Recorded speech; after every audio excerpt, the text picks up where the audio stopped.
My father, Geoffrey, died nearly 8 years ago at the age of 88. He was a lay reader, as they were then called, since the early 60s, and a positive force in his church and community. His love for his family, very wide family at that, and his acceptance that faith in God, even if not always easy or even possible to explain, was of critical importance for a good and happy life, were guiding lights in my life. A few months ago, just before lockdown, we were clearing out my parents' flat as my mother was moving into a care home. Among the hundreds of pieces of paper, we discovered a set of diaries dating back to my father's school and army days in the early 1940s. The volumes I've read, covering his last year at school and his start in the army in India, give a picture of someone who, at first, seems totally different from the father I remember, although, as I read on, I saw more flashes of the teacher, churchman and parent he came to be. Occasionally he writes about his thoughts on religion and God. Christianity and church life were important but not overwhelming, as you might expect from someone in his late teens.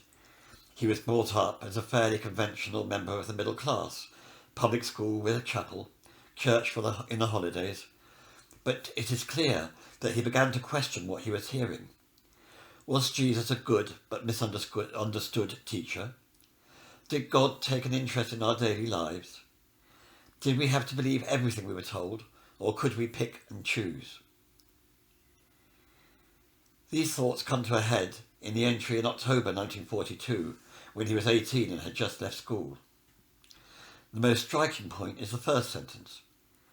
I feel nearer to settling down my creed of life. He goes on to ask himself, who is going to assume the overlordship of my energy? And, am I going to live for Christ in the proper way? I was really struck by seeing how someone whom I had always seen as a committed, intelligent, but somewhat conventional Christian, had wrestled with what he believed, and seen it as important to understand what he believed right at the start of his independent life.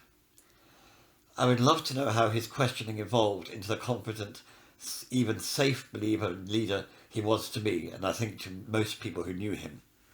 Maybe I'll find out one day.